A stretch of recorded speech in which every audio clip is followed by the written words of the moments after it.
My wife Alara announced she was spending the night with another man and walked out without explanation. I thought the affair was the worst betrayal possible until I discovered what she'd really been planning all along. Some secrets don't just destroy marriages.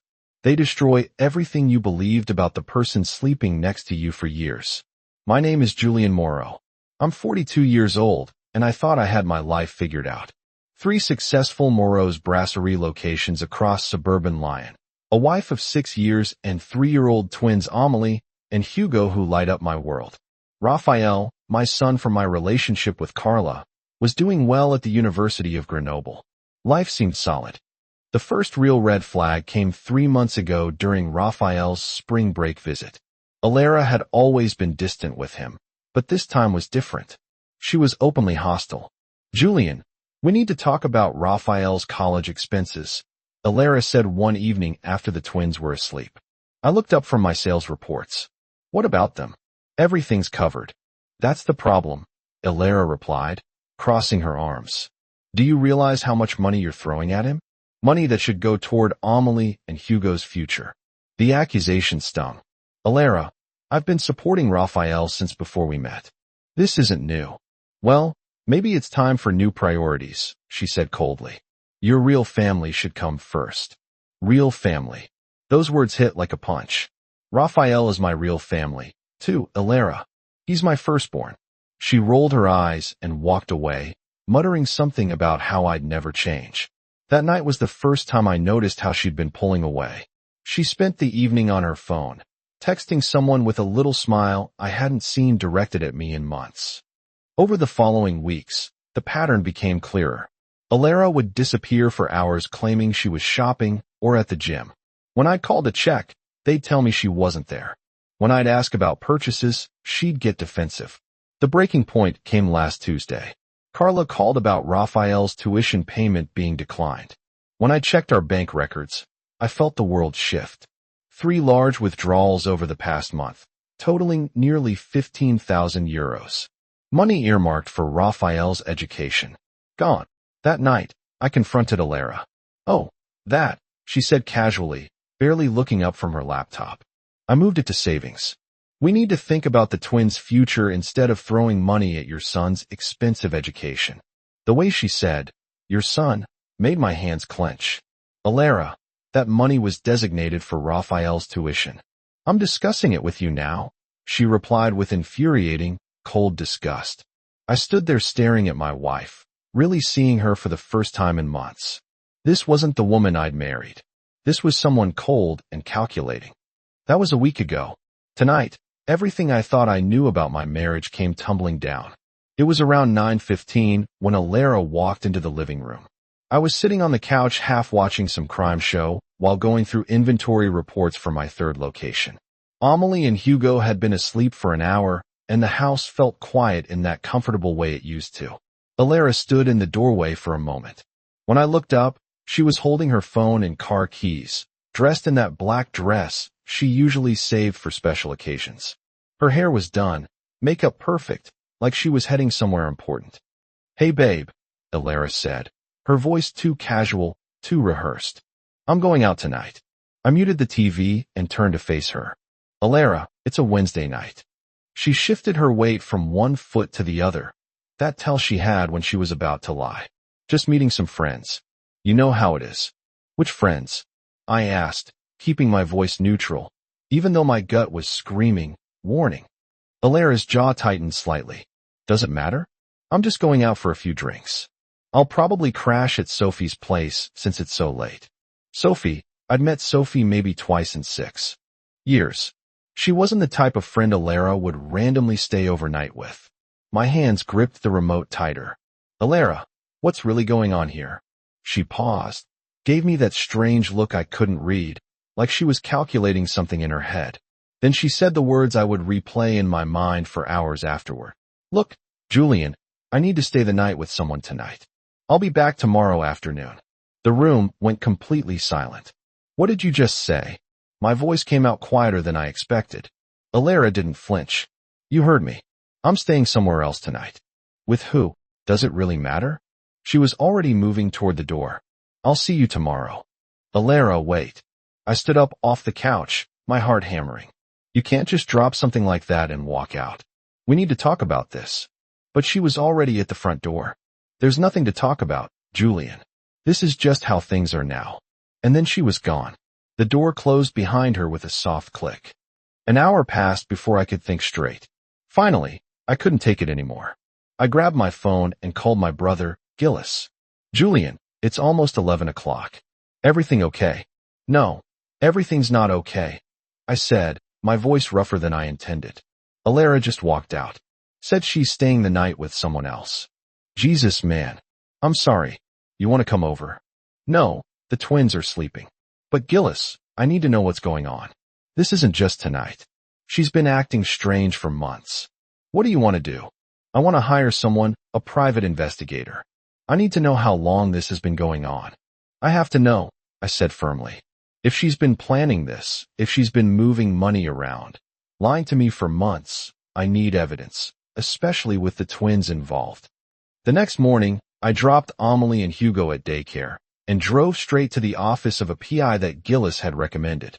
The guy's name was Henri Berard, a former officer who specialized in marital cases. I explained everything, the missing money, the late nights, the phone calls, and finally last night's announcement. Here's what I can do, Henri said when I finished. I'll start with financial records. See if there are accounts or transactions you don't know about. Then I'll follow her movements, document who she's meeting with. Usually takes about a week to build a clear picture. $2,000 for a full investigation. But Mr. Moreau, let me ask you something. What's your endgame here? You looking to save the marriage or protect yourself in a divorce?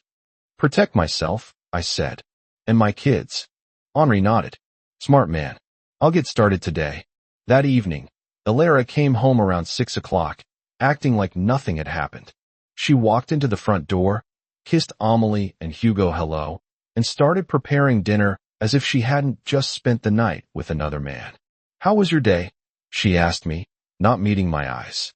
Fine, I replied, watching her carefully. How was yours? Good. Sophie and I grabbed brunch. Then I did some shopping. Sophie again? I made a mental note to have Henri check that story.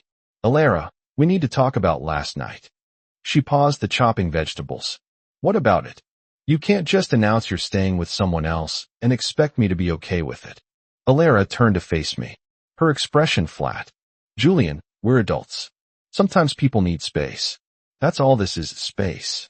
She was calling adultery space. For the first time, I saw something flicker in her eyes. Annoyance, maybe even anger. 3 hours of digging through financial records revealed a pattern I'd been blind to. Small withdrawals from our joint account over the past 6 months, always for amounts under 500 euros. Together, they added up to nearly 12,000 euros. But that wasn't the worst part.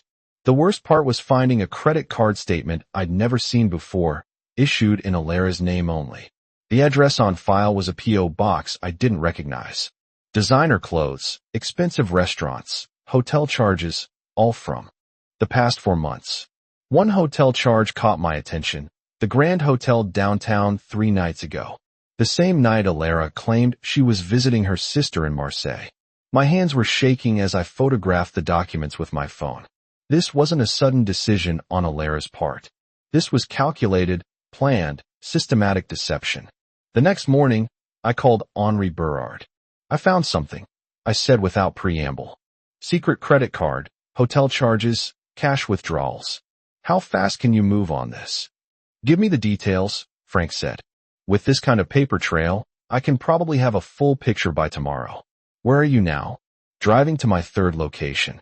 Meet me there in an hour. I've got some preliminary information that might interest you. An hour later, Henri walked into my restaurant carrying a manila folder. We sat in my back office. Your wife's been busy, Henri said, opening the folder. Thierry Vidal, 34, works in commercial real estate, drives a BMW, lives in a loft in a desirable quarter of the city, and according to my sources, he's been seeing a married woman for the past 5 months. My stomach dropped. 5 months. There's more, Henri continued. That hotel charge you found. I checked with their security. Your wife was there with Vidal. They've been regulars. I stared at the photographs Henri had taken. Alara entering the hotel with a tall, well-dressed man. What do you want to do next? Henri asked. Before I could answer, my phone buzzed. A text from Alara, working late tonight. Don't wait up. I looked at Henri and made a decision that would change everything. Follow her tonight. I want to know exactly where she goes, who she sees, everything. And Henri, I want it all documented. You got it. But Mr. Moreau, once we go down this road, there's no going back. You sure you're ready for what we might find? I thought about Amelie and Hugo, about the college money Alara had stolen from Raphael. I'm ready. Henri's call came at 7:30 the next morning. Julien, you need to see this, Henri said without preamble. Can you meet me in my office in an hour? What did you find? Pictures, financial records, and something else that's going to make your blood boil. After dropping the twins at daycare, I drove to Henri's office. Sit down, Henri said. This is going to be rough. The photographs hit me first. Alara entering hotels with Thierry Vidal, shopping together at stores I couldn't afford. But this is the real kicker, Henri said, sliding a document across the desk. She opened a joint checking account with him 3 months ago. They've been depositing money regularly, including some that came from your business accounts. My hands shook as I studied the bank statements. 1,500 euros here, 2,000 euro there. All flowing from our joint accounts into this secret account she shared with her lover. There's more, Henri continued. Vidal isn't just some random guy. He's married, too. Wife, 2 kids. He's been playing both sides. And from what I can tell, he's done this before. How do you know? His ex-wife hired me 2 years ago during their divorce. Same pattern. Secret accounts, hotel meetings, emotional manipulation. Guy's a predator who targets married women. I stared at the evidence, feeling something cold settle in my chest. This wasn't just an affair. This was systematic fraud, emotional manipulation, and theft. Alara wasn't just cheating. She was robbing our family to fund her fantasy life with a con man. What's my next move? I asked. Confront her tonight. But Julien, record the conversation on your phone. If this goes to court, we need her admitting to the financial impropriety. That evening, I waited until the twins were asleep before approaching Alara in the living room. She was on her laptop, probably planning her next rendezvous. We need to talk, I said, sitting across from her. She looked up with that practiced innocence. About what? I pulled out one of Henri's photographs and placed it on the coffee table between us. About this. Alara's face went white. For the first time in months, I saw a genuine emotion, panic, fear, and something that might have been shame. Julien, I can explain. Explain what? How you've been stealing money from our family to pay for hotel rooms with your boyfriend. How you opened a secret bank account with him. How about explaining Thierry Vidal's wife and kids? Alara's mouth opened and closed like a fish out of water. How did you? Private investigator. Amazing what you can find when you actually start looking. She stood up abruptly, pacing to the window. You had me followed? That's sick, Julien. That's paranoid and controlling. I'm controlling?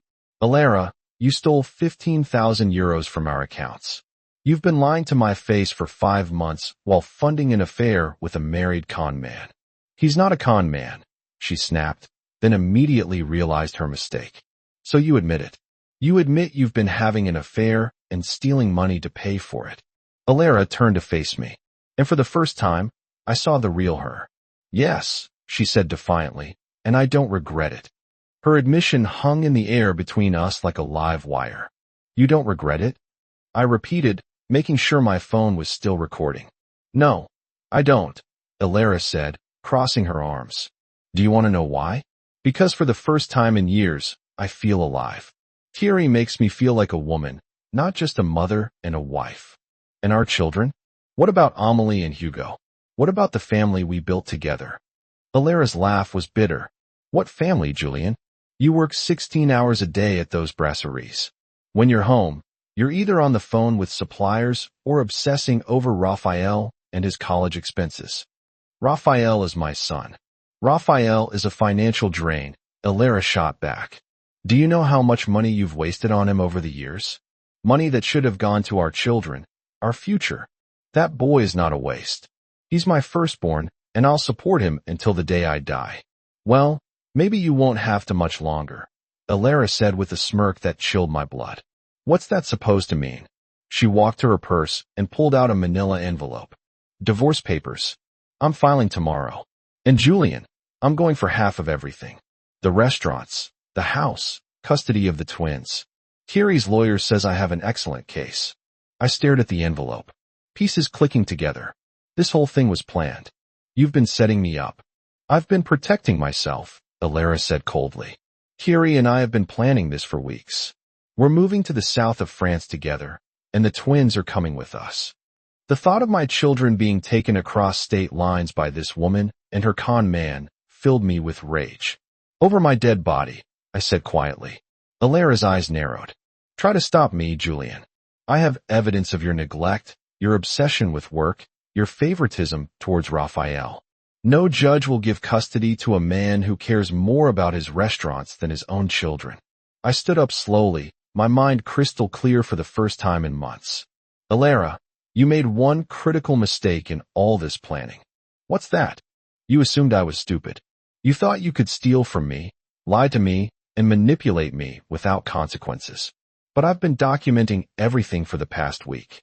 The private investigator, the financial records, the photographs of you and Thierry, the proof that you opened fraudulent accounts using marital funds. And this conversation, which I've been recording on my phone. Alara's face went white. You can't use that in court. It's illegal to record someone without consent. Actually, in this country, only one party needs to consent to recording a conversation. I just consented to recording myself talking to my cheating wife. For the first time since this nightmare began, I saw real, genuine fear in Alara's eyes. Here's what's going to happen, I continued. You're going to pack your things tonight and leave. You're not taking the twins anywhere. And if you try to claim half my business, I'll make sure every detail of your affair and financial fraud becomes public record. Alara stared at me, realizing that her carefully planned exit strategy had just collapsed. You bastard, she whispered. No, Alara, I'm just a man who finally stopped being played for a fool. The next morning, I was already at my lawyer's office when the doors opened. Antoine Leclerc had handled my business incorporation years ago, but now I needed his family law expertise. Julian, based on what you've told me, your wife made a critical error, Antoine said, reviewing Henry's evidence file. She committed financial fraud during the marriage. That changes everything. How so? The law doesn't look kindly on spouses who steal marital assets to fund affairs. The court can award you more than half the marital property as compensation. Plus, her behavior works against her in custody proceedings. Antoine spread the documents across his desk, bank records, photographs, the recorded conversation. She admitted to the affair, to taking the money, and to planning to move your children out of state. Any competent judge will see this as parental alienation. What's my next move? We file first today. Emergency custody orders to prevent her from taking Amelie and Hugo anywhere. Temporary restraining orders on all accounts. And Julian, we're going to ask for spousal support from her. From her? How's that work? Antoine smiled grimly. She's been funding a lavish lifestyle with your money. She has a job, assets, and an established pattern of financial irresponsibility. The court can order her to pay you support, especially if you get primary custody. 2 hours later, a court officer was at my door with papers for Alara. I watched from the kitchen as she signed for them, her face going white as she read. Julian. Alara stormed into the kitchen, papers in hand. What is this? You froze our accounts. How am I supposed to buy groceries? The same way you've been buying hotel rooms and fancy dinners with your secret credit cards. Alara's mouth opened and closed. I need access to money for Amelie and Hugo. They're with me now. The emergency custody order gives me temporary full custody until the hearing. You can't do this. I already did. And Alara, there's something else you should know. I pulled out another document. Thierry Vidal's wife filed for divorce yesterday. Seems someone sent her copies of Henry's photographs. She's naming you as correspondent. Alara sank into a chair, the reality finally hitting her. Her perfect plan was falling apart. This isn't over, she said weakly. You're right. It's not. But you're not holding the cards anymore.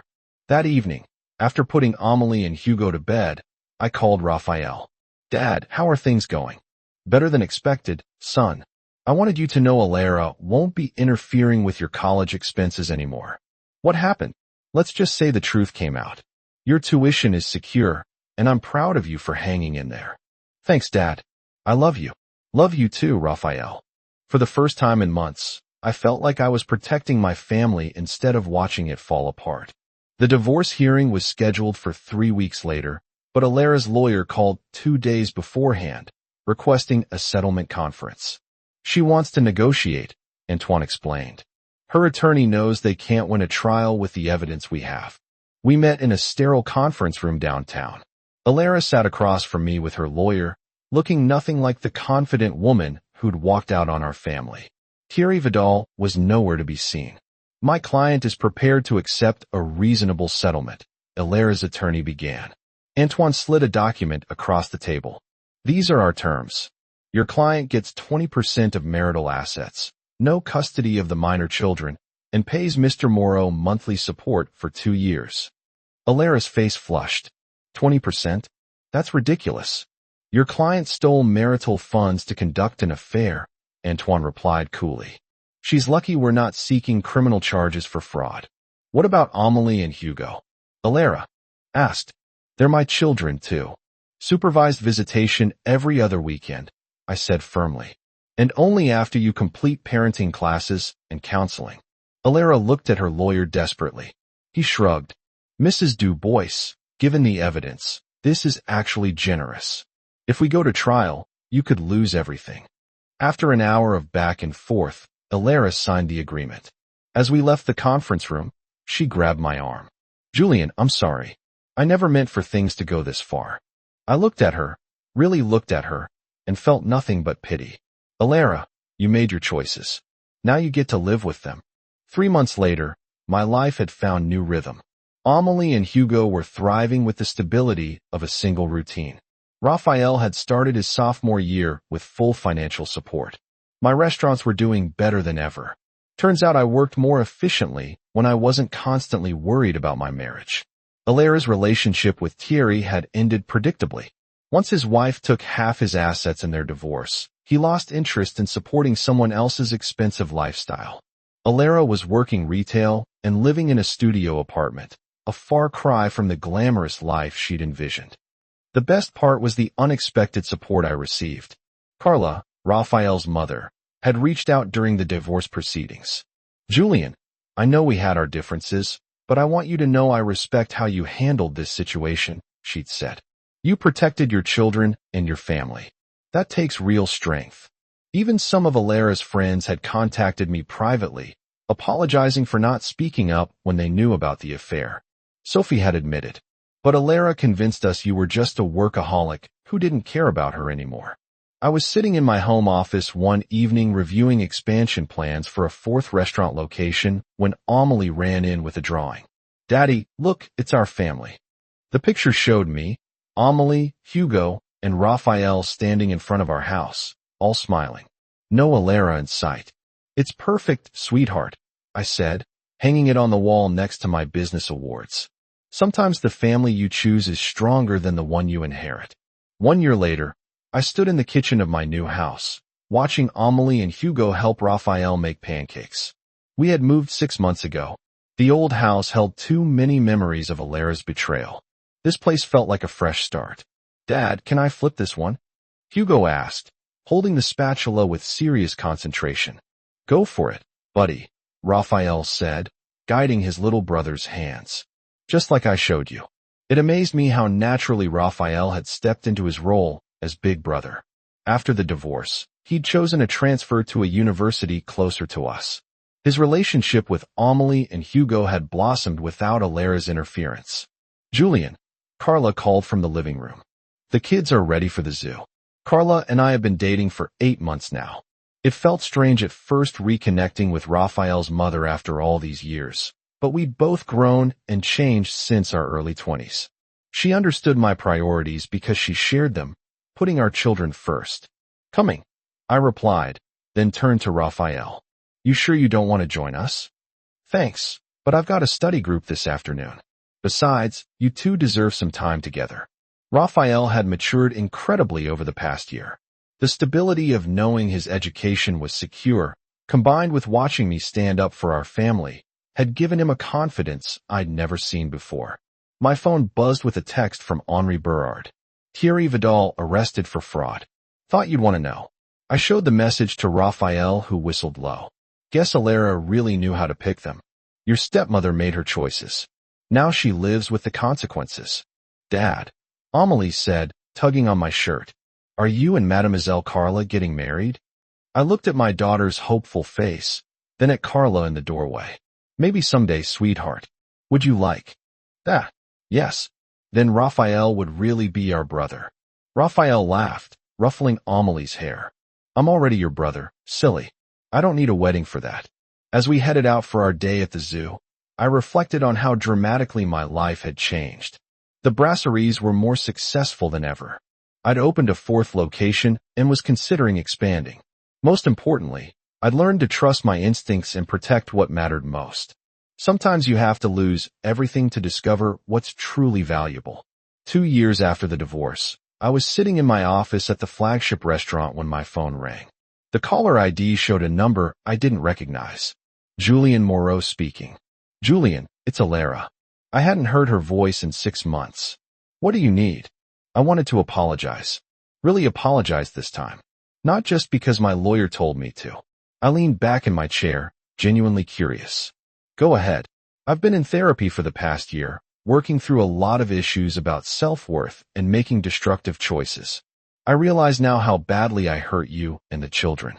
And Raphael, especially Raphael. I was jealous of him, jealous of your relationship with him. That was wrong and petty. I could hear genuine regret in her voice. Where is this coming from, Alara? Thierry was convicted last week. Fraud, embezzlement, tax evasion. He's going to prison for 5 years. My lawyer says some of his other victims might sue me as an accomplice. I'm sorry to hear that, I said, and meant it.